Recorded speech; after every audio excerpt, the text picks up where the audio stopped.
Olá, gente, aqui é o Zé e essa é a aula de conceitos da semana 2 de Física 1, cujo tópico é grandezas vetoriais e vetores. Então a gente vai começar falando de grandezas vetoriais e vetores a partir do contraponto, que são as grandezas escalares.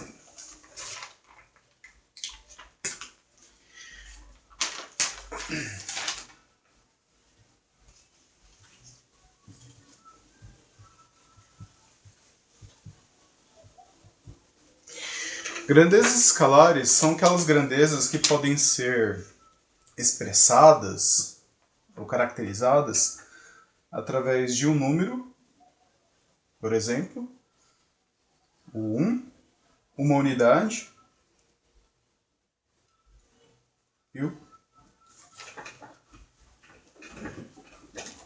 e ainda uma descrição, né? Por exemplo, 1 quilo de feijão.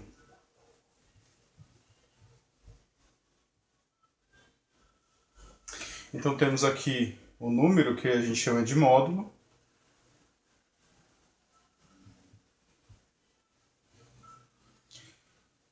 E a unidade.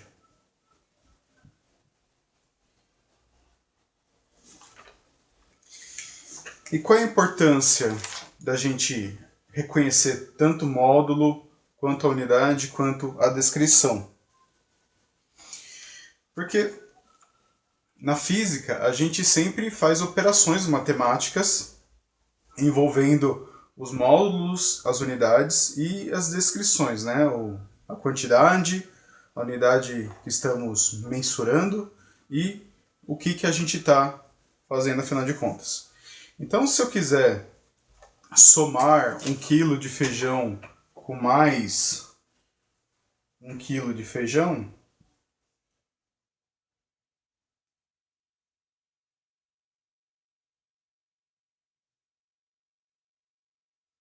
eu vou ter 2 quilos de feijão.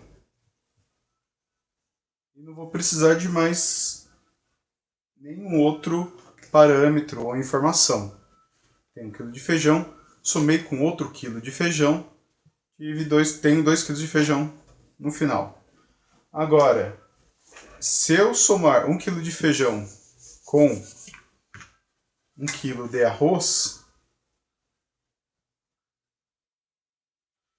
meu resultado final será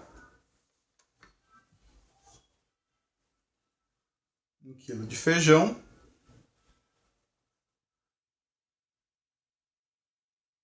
mais 1 quilo de arroz.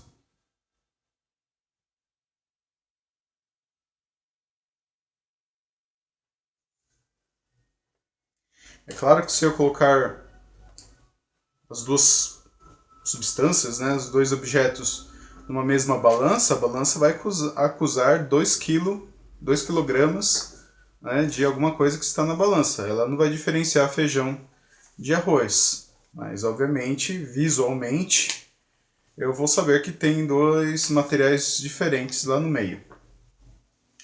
Mas ainda assim eu vou poder somar a massa de um com a massa de outro, porque eles têm a mesma unidade. E essa unidade é uma unidade escalar, que não precisa de mais nenhuma outra informação. Então é assim que acontece normalmente com grandezas escalares. Elas podem ser somadas diretamente, operadas diretamente, sem nenhuma outra informação além do módulo e da unidade.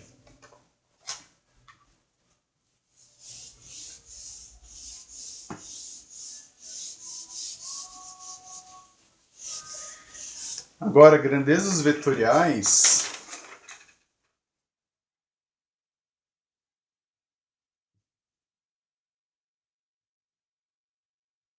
Por outro lado, além do módulo, né, ou até intensidade, eu preciso da unidade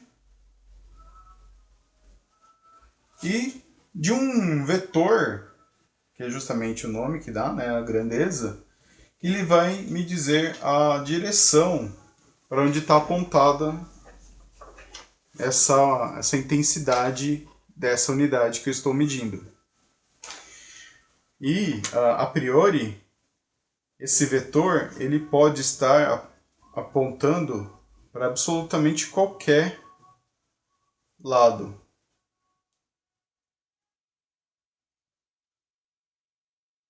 Não só no plano da lousa, mas também para um eixo que vai na direção de vocês e outro eixo que é bom, é o mesmo eixo que sai, né? Mas é um sentido indo para vocês e com sentido adentrando na lousa, né? E todas as composições possíveis. Então esse vetor pode apontar para qualquer ponto no espaço a partir de um ponto de referência, uma origem.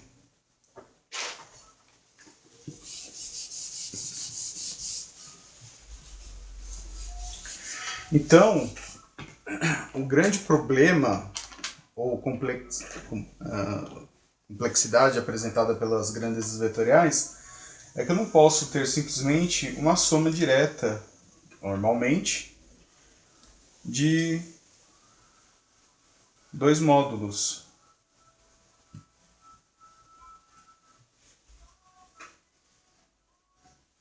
Então, isso não vai existir a não ser que eu adote um referencial. Por exemplo, força-peso. Normalmente eu posso somar porque eu sei que a força-peso sempre está apontando na direção do centro da Terra. Então isso seria o peso de um objeto 1. Esse poderia ser o peso de um objeto 2. Eu sei que os dois estão apontando na mesma direção. Então as unidades elas se somam diretamente. Agora, se esse peso 2 estivesse representando o peso de um balão de gás hélio, por exemplo, eu sei que o gás hélio, nas condições normais de temperatura e pressão, ele sobe. Então o peso dele vai ser negativo.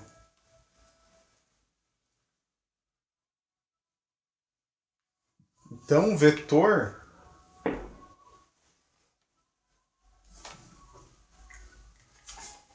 do peso do balão estaria apontando para cima, enquanto o força-peso de um objeto está apontando para baixo, na direção do centro da Terra. O peso negativo do balão estaria apontando na direção do centro da Terra, só que o sentido contrário, né? Fugindo do centro da Terra, enquanto esse daqui estaria apontando na direção e sentido do centro da Terra. Então, neste caso, somando esses dois vetores, o resultado seria zero. Não haveria força resultante nesse sistema. O observado é que, considera aqui o chão, eu tenho meu balãozinho, uma cordinha e um pezinho nele. Se esse balão tiver um peso negativo de 10 newtons e esse pezinho tiver um peso de 10 newtons, esse sistema vai ficar parado em quase qualquer posição que eu colocar, dentro de alguns limites. Então, esse que é o interessante das grandezas vetoriais. A gente observava alguma coisa parecida em deslocamento, quando a gente calculava a velocidade escalar. Então, velocidade escalar, escalar média, a gente considerava um ponto de origem, um ponto de chegada, um ponto final. Então, a diferença entre essa posição e essa posição a gente chamava de deslocamento. E a velocidade era igual ao deslocamento dividido pelo tempo ou pelo intervalo de tempo que levou de um ponto ao outro. Lembrando que, neste caso, não fazia diferença se o percurso não fosse exatamente uma reta, né? Poderia ter alguma coisa bem maluca aqui no meio, mas o que importa era a distância física entre o ponto de chegada e o ponto inicial.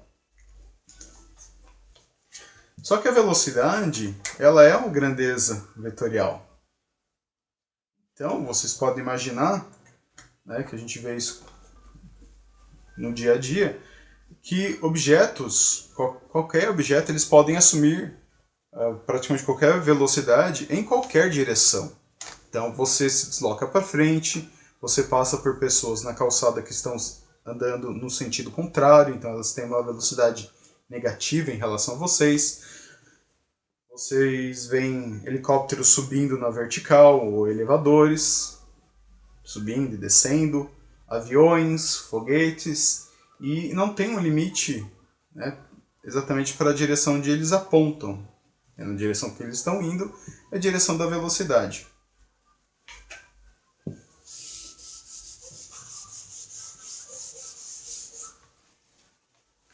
Então é assim que a gente representa um vetor. A gente tem um ponto de referência.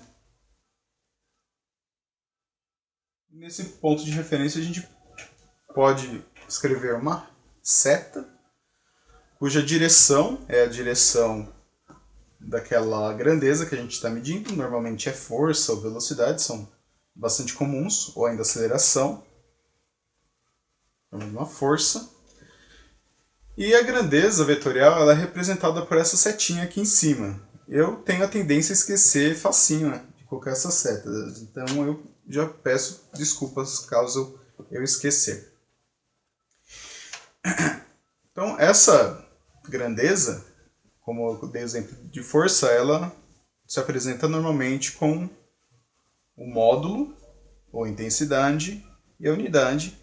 E no Sistema Internacional de Unidades, a unidade de força é Newton. Então, essa seta ela não tem qualquer comprimento, idealmente falando. A distância, né, o comprimento dessa reta, ela é proporcional ao módulo da força. Então, se eu admitir que cada pedacinho desse tamanho,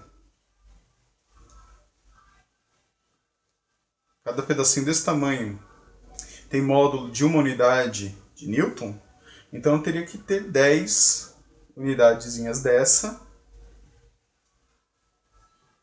né, para representar de maneira correta esse vetor de 10 newtons. Vocês veem que aqui eu não teria representado de maneira certa, também é uma limitação das minhas capacidades artísticas. Então, além de ter o módulo, né, ou intensidade, eu preciso também ter uma direção. Normalmente, a gente pode usar o plano cartesiano x e y como referência para essa força.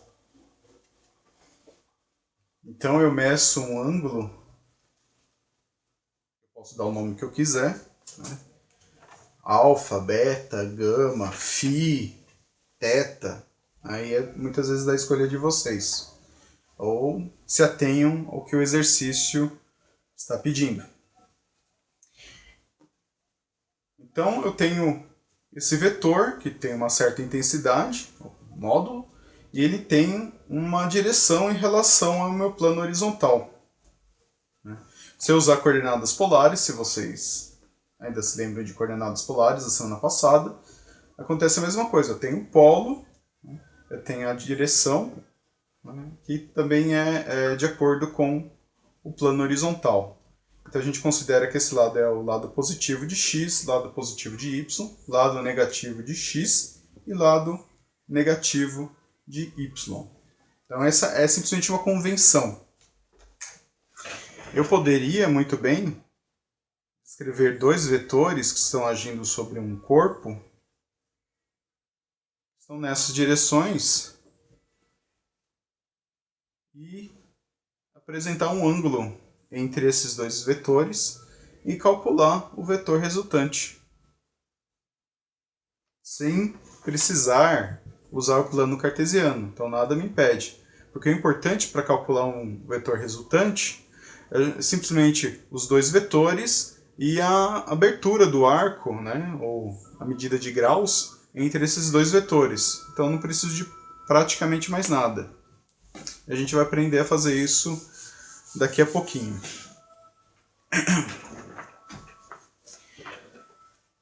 Pois bem.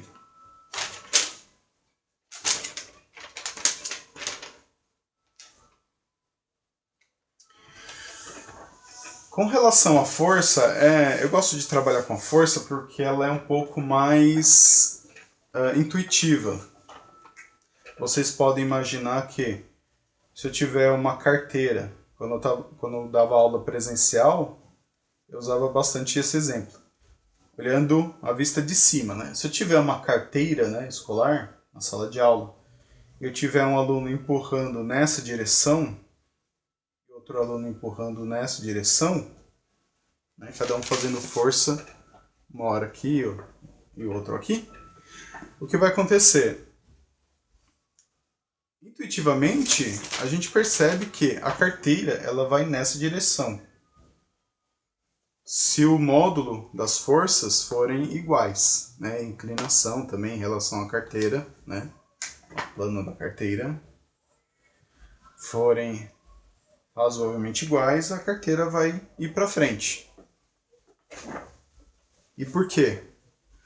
Porque cada um dos vetores que representam a força de cada um dos alunos, eles podem ser decompostos em duas componentes. Né? Lembrando que eu estou tomando por base um plano descrito no centro de gravidade da mesa, né? Da carteira. Então, como esse vetor está apontando nessa direção, ele vai ter uma componente que vai ser paralela ao eixo y deste plano cartesiano, e ele vai ter uma outra componente que vai estar paralela ao eixo x. E a mesma coisa acontece com a decomposição dessa outra força. Então, se eu chamar essa força aqui, que o aluno 1 está fazendo de F1, eu posso chamar essa primeira componente de F1x, ou seja, é a componente x da força, né, do vetor da força do aluno 1, e essa componente eu vou chamar de F1y, que é a componente da força no eixo y do aluno 1. E eu vou fazer a mesma coisa aqui, eu vou chamar de força 2. Essa aqui vai ser a componente da força do aluno 2 no eixo y. E essa daqui vai ser a componente da força do aluno 2 no eixo x. Quando eu consigo decompor as forças no mesmo plano, quer dizer que elas se tornam, podemos considerar, sim, né, elas se tornam escalares em relação a outras forças que agem sobre o mesmo eixo. Eu não posso somar diretamente essa força no eixo x com essa força no eixo y. Preciso fazer um cálculo, que a gente vai ver aqui mais para frente, para conseguir calcular essa resultante. Muitas vezes a gente tem essa situação. A gente tem as componentes e a gente precisa achar uma resultante. Assim como a gente tem duas forças atuando, a gente precisa achar a resultante. Mas então, voltando aqui ao nosso exemplo. Quando as forças estão atuando no mesmo eixo, né, ou componentes de alguma grandeza vetorial estão agindo no mesmo eixo, a gente pode somá-las ou subtraí-las como se fossem escalares, respeitando o eixo. Então vamos considerar o centro de massa da mesa. É sempre assim, né? Eu vou fazer aqui o diagrama de forças livres. Vocês vão ver bastante ainda. Porque todas as forças, elas, de alguma maneira, elas estão sendo atuadas em cima da mesa. E elas caem no centro de gravidade. Ou assim a gente pode considerar para simplificar um pouco. Se a gente considerasse... Aliás, se a gente não considerasse isso, né, a gente estivesse colocando a força no canto da mesa, aí a gente entraria numa outra coisa que chama torque. Vocês ainda vão ver nas próximas semanas. Então ainda é muito cedo para falar sobre isso. Então vamos considerar que essas forças elas estão agindo sobre o centro gravitacional da mesa. Então eu tenho a força 1 que está nessa direção. Eu tenho a força, essa força 1 que está nessa direção. E a força 2 que está nessa direção.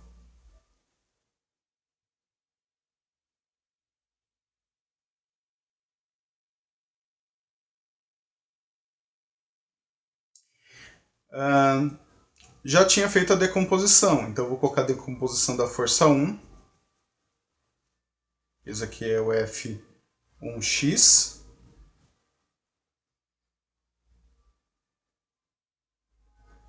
Esse aqui é F1y.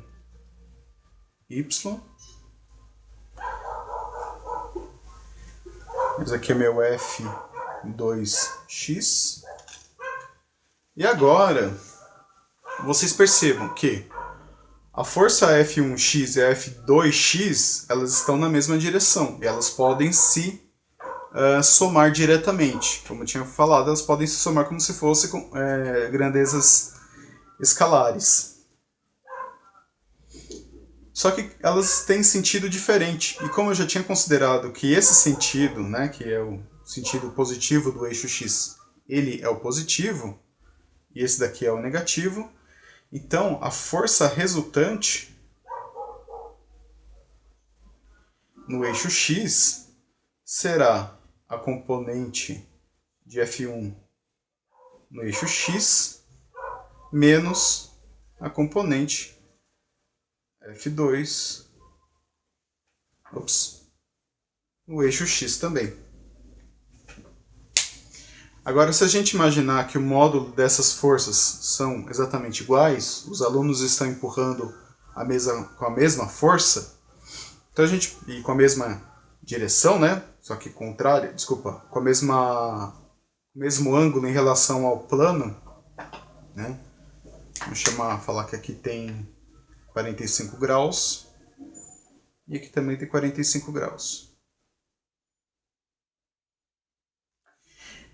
Então, se a gente considerar isso, né, as mesmas forças, mesma inclinação em relação ao plano horizontal,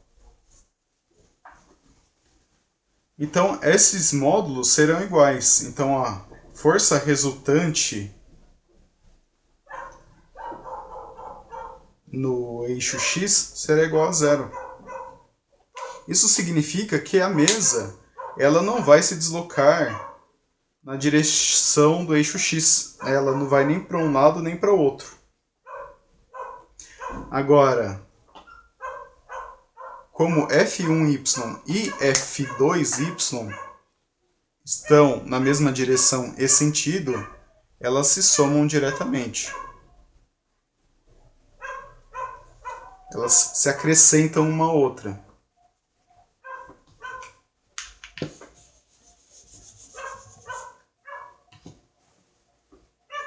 Então a força resultante em y será igual a F2y mais F1y. Então, se considerarmos novamente que elas têm o mesmo módulo, né, vamos dizer que cada uma delas tem 5 newtons. Então a força resultante de y será igual a 5 mais 5, que é igual a 10 newtons. É de extrema importância vocês entenderem isso. Vocês vão usar, pelo menos até em Física 2, e eu tenho certeza que em Física 3 também vai ser bastante usado, soma, operações em geral, né, com vetores. Então é de extrema importância vocês entenderem.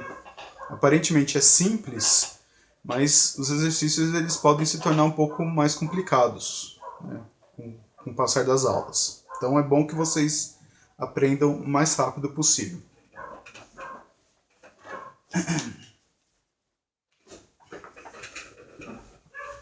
Bom, agora que a gente aprendeu a fazer decomposição de vetores, a gente pode complicar um pouquinho mais nos cálculos.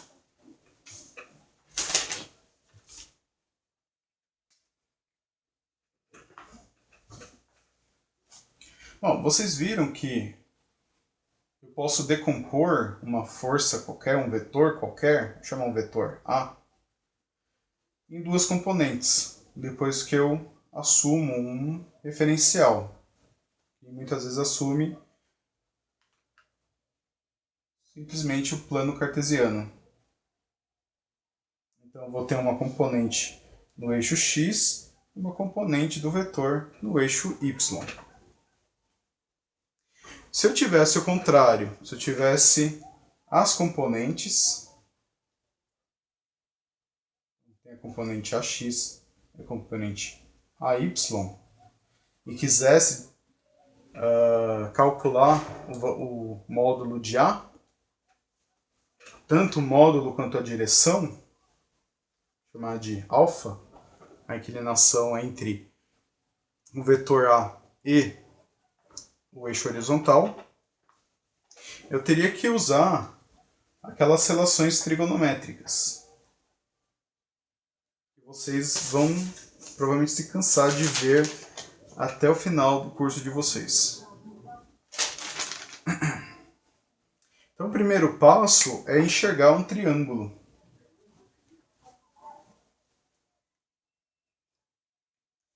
E o que é muito importante, obviamente no caso deste ângulo, eu já fiz a decomposição deles, né? Decomposição deste vetor. Desculpa. Então eu sei que o ângulo, né, entre as vetores componentes será 90 graus. Né? Eu tenho 90 graus aqui, quer dizer que eu tenho 90 graus aqui. E esse triângulo formado, né, que eu pintei em verde, ele tem um dos catetos a componente x e o outro cateto é a componente y, porque esses lados são iguais. Eu poderia também pegar este triângulo aqui. Aí eu teria a componente y e a componente x. Então, se fosse para calcular o módulo do vetor, ou mesmo qualquer uma das componentes tendo as outras duas informações, ou ainda o módulo e o ângulo, eu posso calcular através de Pitágoras. Então, módulo de A ao quadrado vai ser igual a x ao quadrado mais a y ao quadrado.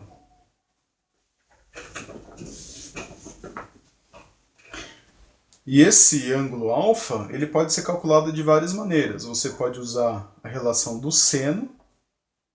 O seno de alfa vai ser igual a componente AY sobre A.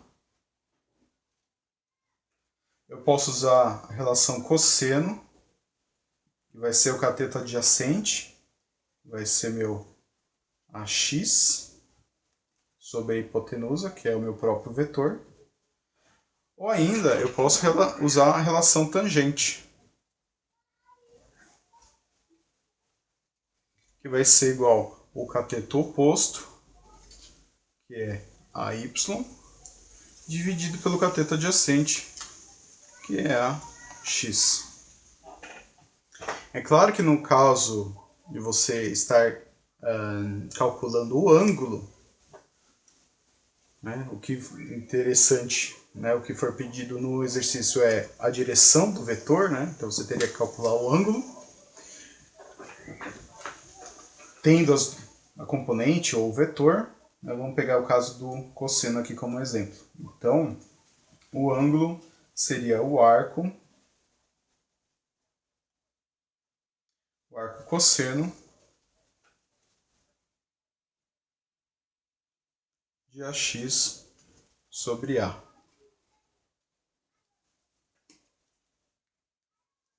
Então, da mesma maneira, para seno, o ângulo seria igual a arco cosseno de AY sobre A, ou ainda aqui o ângulo seria igual a arco tangente de AY sobre AX. Então vocês podem escolher normalmente que relação vocês querem, de acordo com a vontade de vocês ou de acordo com as informações que estão mais fáceis de serem acessadas. Não vai fazer diferença. O cálculo aqui, ele tem que sempre dar o mesmo resultado. Tem um dos exercícios da lista que eu resolvi e espero apresentar logo mais. Eu calculei o ângulo segundo essas três relações e elas têm que dar exatamente o mesmo resultado.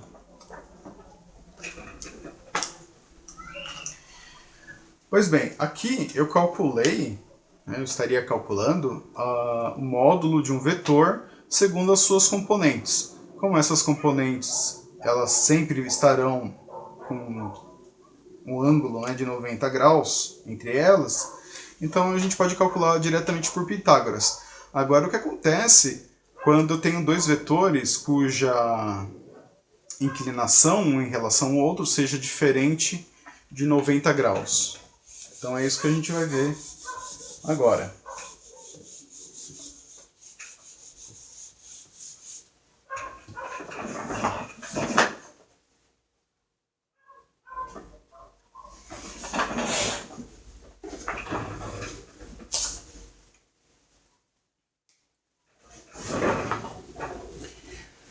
Então, supondo que eu tenha dois vetores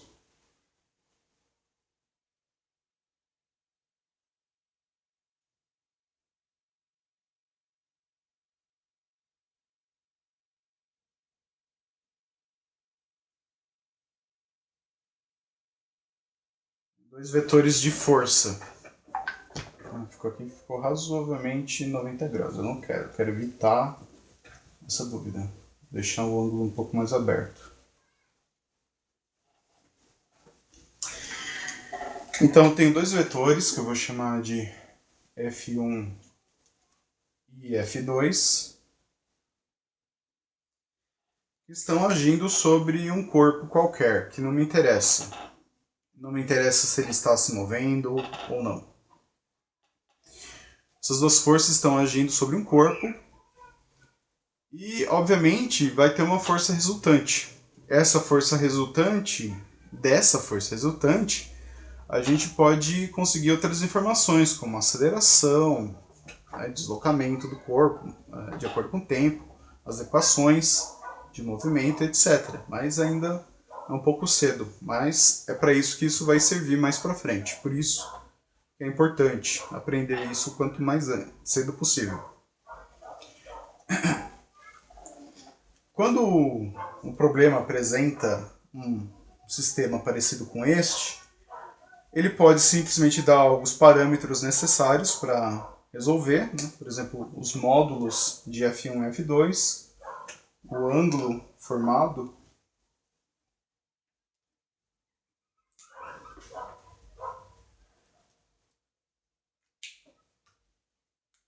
então, o ângulo formado entre esses dois vetores, ou ainda eu posso informar o ângulo que cada um deles faz com um plano horizontal.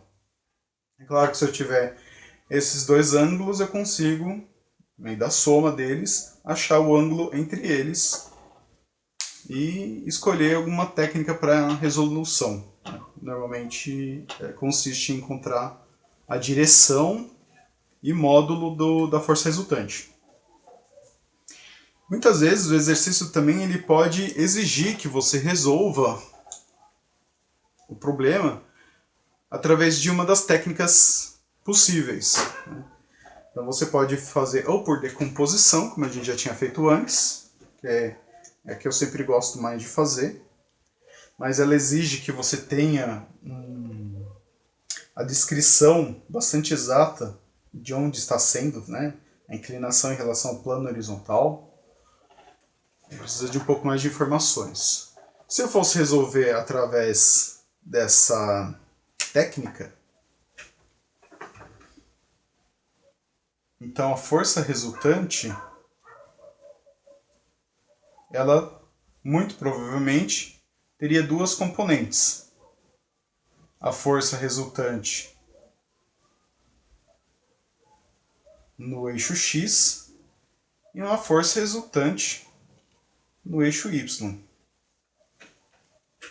Então vamos considerar que, muito provavelmente, essa força resultante vai dar alguma coisa assim.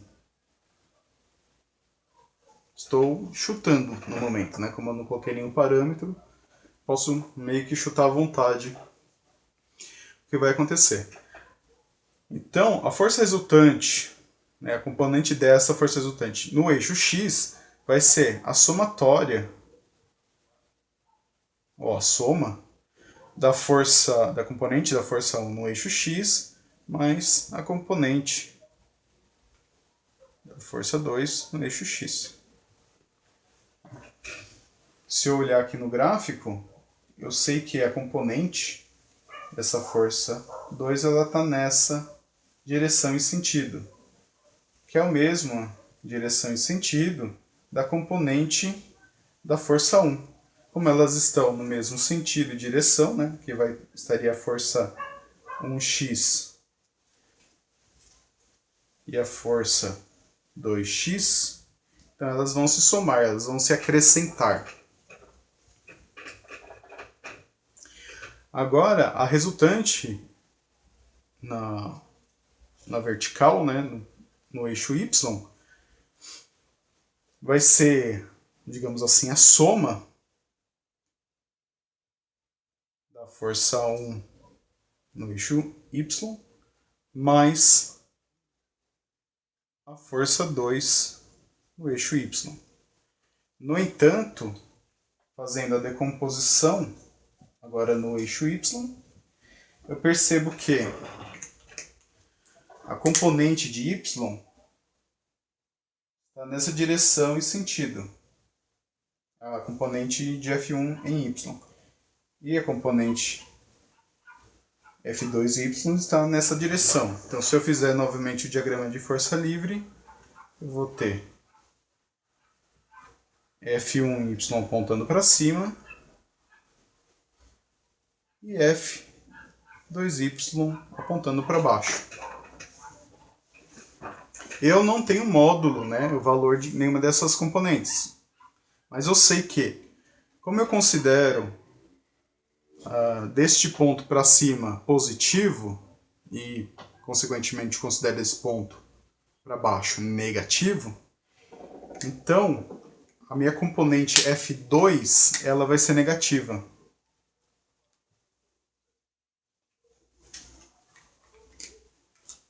Então teremos aqui uma subtração.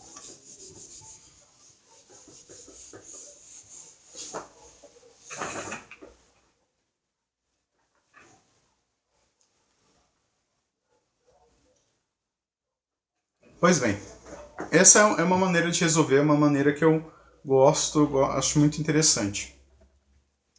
Uma outra maneira é você usar régua e transferidor para fazer todos os vetores na inclinação correta, com a intensidade, comprimento de cada vetor de uma maneira muito certinha, e através de régua e transferidor, que vai medir o ângulo, você consegue calcular a resultante pelo gráfico. Você vai lá com a régua e mede e acha a intensidade da força resultante, ou de qualquer outra grandeza vetorial, e usa um transferidor para medir o ângulo que faz entre o vetor resultante e o eixo horizontal. A gente, assim, dá para perceber que a qualidade desse resultado vai depender muito da atenção do aluno e cuidado e até a precisão do equipamento. Por isso que normalmente ele não é usado de uma maneira didática, digamos assim. Agora, uma outra técnica que foi pedida acho que umas 2 ou 3 vezes nos exercícios, nas listas de apoio dessa semana, é usar a regra do paralelogramo, baseada na lei dos senos e dos cossenos. Nessa regra, que vai ficar um pouquinho complicada Então eu vou refazer esse meu desenho.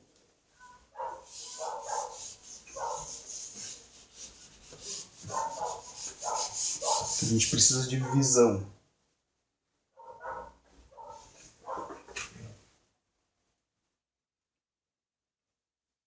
Então, eu tenho aqui meu corpo que está sofrendo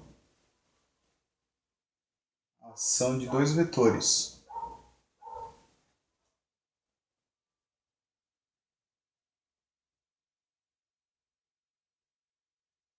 Eu tenho um ângulo entre esses dois vetores. Percebam que agora eu não escrevi o plano cartesiano. Por quê? Porque uma vez que eu tenho esse ângulo entre os dois vetores, eu não preciso de mais nenhum referencial.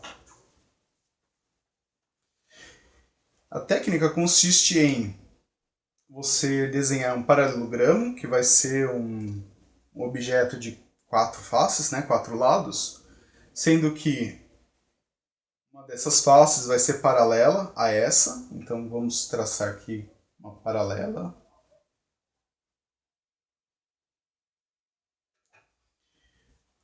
E ela precisa não ser só paralela, como ter o mesmo comprimento, né, porque ele vai ser uma cópia deste vetor.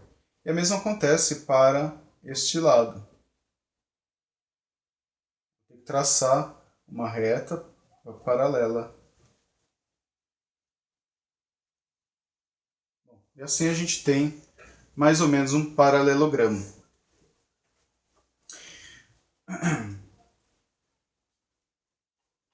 Então percebam que aqui, se eu tinha F1 e F2, aqui eu continuarei tendo F1 e F2.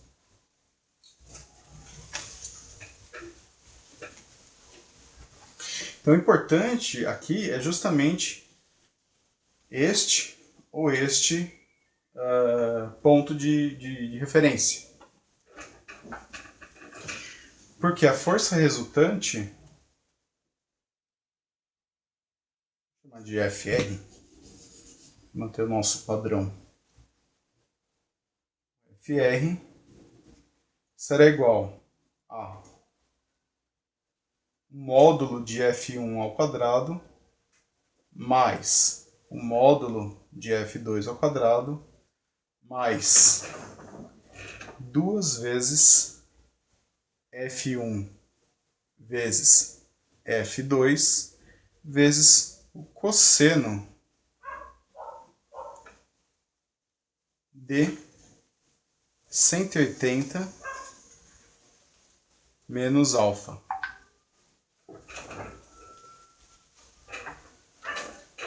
E este ângulo que ele está considerando aqui, que ele quer o cosseno, é este ângulo aqui. Esse daqui que eu chamo de 180 menos alfa.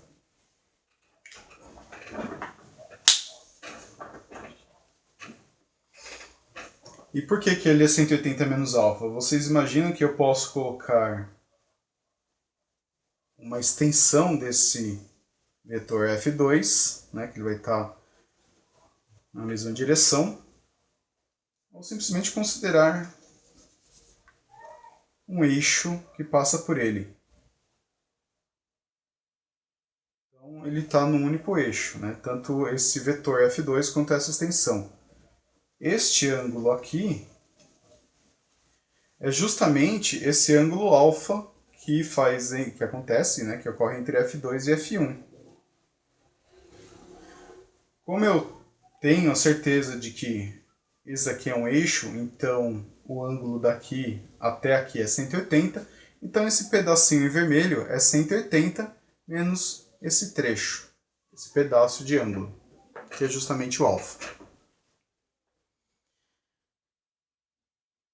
Para facilitar um pouco alguns cálculos, existe uma identidade trigonométrica que diz que cosseno de 180 menos um ângulo qualquer será igual a, vou colocar aqui, menos o cosseno deste ângulo. Então, cosseno de 180 menos alfa é igual a menos cosseno de alfa. Então, a gente pode reescrever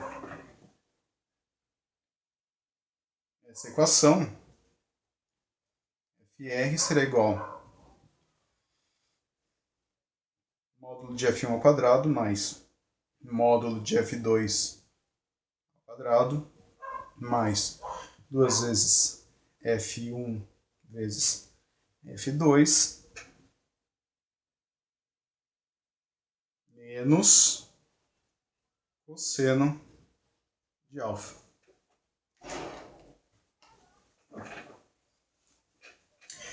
Então é assim, gente. Quando eu conseguir calcular o módulo da força, esqueci de colocar um ao quadrado aqui. Olha aí, esqueci de colocar aqui também. Erro gravíssimo. Fazer toda a diferença. Então, quando eu conseguir calcular o módulo da força resultante de acordo com os parâmetros fornecidos, o que eu vou calcular é justamente o módulo de um vetor que sai da origem e chega onde as cópias, né, dos meus vetores que eu usei para desenhar o paralelogramo se encontram. Saem daqui da origem, chegam aqui no mesmo lugar. Então essa que é a minha força resultante.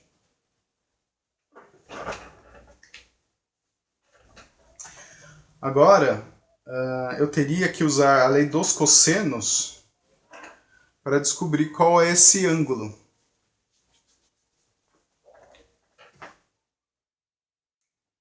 Então eu vou poder escrever aqui a relação entre eles, né?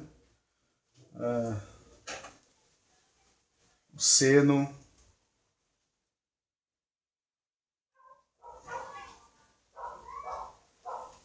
de 180 menos alfa dividido por FR será igual, vou pegar aqui o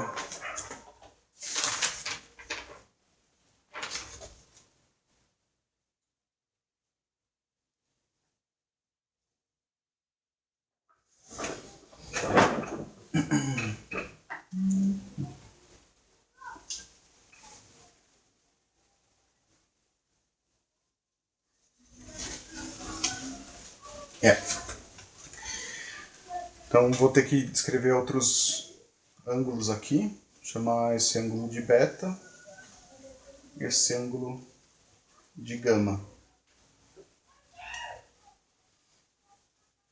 Então seno de 180 menos alfa sobre FR vai ser igual a seno de beta sobre F2 é igual a seno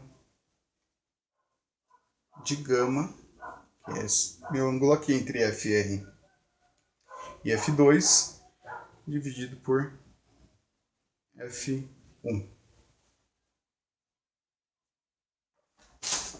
Então percebam que é sempre o seno de um ângulo, né, por exemplo esse daqui, dividido pelo cateto, ou no caso aqui hipotenusa, que está do outro lado, né, que está oposto a esse ângulo. Então o oposto desse ângulo 180 menos alfa é o FR, o seno de beta, que está aqui, dividido pelo lado do triângulo, né, que está oposto a ele, que é F2, e seno de gama, gama está aqui, e o cateto que está oposto a ele é F1.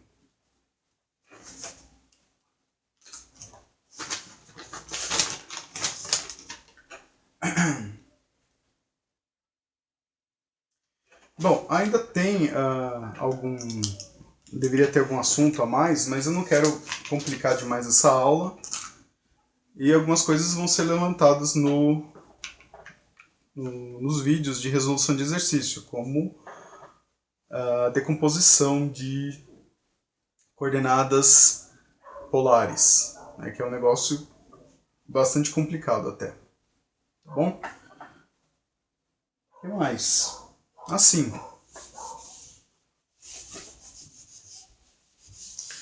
Só como um último assunto, rapidinho, que essa aula já se estendeu demais, é entender um pouco sobre a importância, até melhorar um pouco a visualização de vocês com relação a vetores. Espero que eu consiga desenhar bonitinho. Então, supondo que temos um plano cartesiano x e y, que representa distâncias físicas, né, de altura e distância, partindo de uma origem, eu vou lançar um objeto. Esse objeto, como é esperado, ele vai descrever um movimento oblíquo, que não está muito certinho.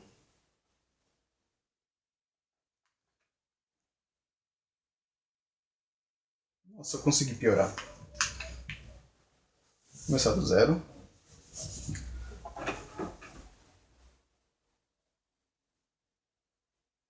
Acho que está melhor.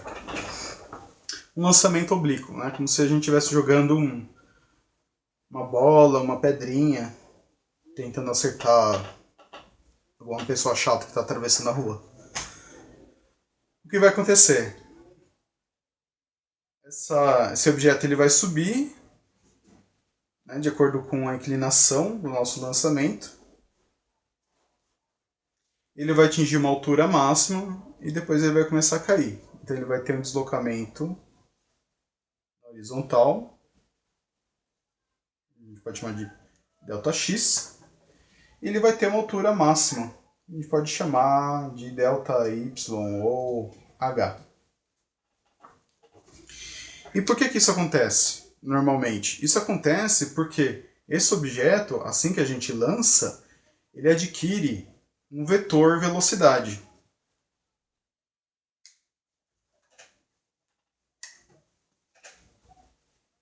Esse vetor velocidade ele aponta justamente para a direção que o objeto está se movendo. E a gente pode decompor esse vetor nas duas componentes que a gente já fez anteriormente. Uma componente que é paralela ao eixo x e uma componente que é paralela ao eixo y. Essas duas velocidades, que é uma velocidade horizontal e uma velocidade vertical, elas vão estar sujeitas a ações diferentes. Tanto uma quanto a outra, ela vai estar sujeita a algumas características do ar, né, no local. A densidade do ar, resistência, né, a aerodinâmica do objeto que a gente lançou, e etc. Esses parâmetros normalmente eles são descartados no problema. Por isso que, normalmente, a velocidade horizontal, que eu vou chamar de Vx, ela é constante, né? Normalmente, ela adquire, por exemplo, 10 metros por segundo, por exemplo, e fica 10 metros por segundo durante todo o trajeto até ela cair no chão novamente e parar. Por quê? Porque não tem nenhuma outra ação considerável, né, que está agindo sobre essa velocidade, ou para aumentá-la ou para diminuí-la. Qualquer outro parâmetro que poderia influenciar, como resistência do ar, obviamente, né, aerodinâmica, etc., a gente descarta porque são parâmetros muito complexos de serem medidos. Agora o interessante é a componente Vy. A componente Vy ela vai estar sujeita, né, a um fator constante e extremamente importante, que é a aceleração da gravidade. A gente pode chamar de 10 metros por segundo ao quadrado. Aí o que vai acontecer com essa velocidade? Essa velocidade, esse vetor velocidade, no começo do lançamento, ele vai ser alto, razoavelmente alto. Só que conforme o objeto for se deslocando, né, ao longo do espaço, esse vetor vai diminuir. Então, quando chegar aqui, eu ainda vou ter velocidade nessa direção, só que o meu vetor Vy ele vai estar menorzinho. Enquanto isso, meu vetor Vx vai estar o mesmo, 10 metros por segundo. Por conta da força gravitacional, né, do efeito da gravidade no objeto, o vetor velocidade ele vai começar a diminuir por conta do peso do objeto. Quando chegar aqui no ponto máximo,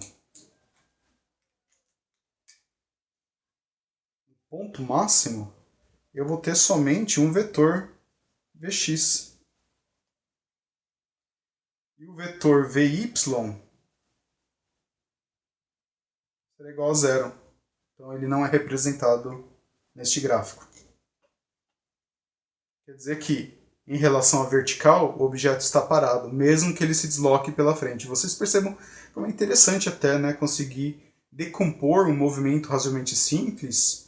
Dessa maneira a gente consegue perceber que o objeto continua se movendo para frente, mesmo que em relação à vertical ele esteja parado.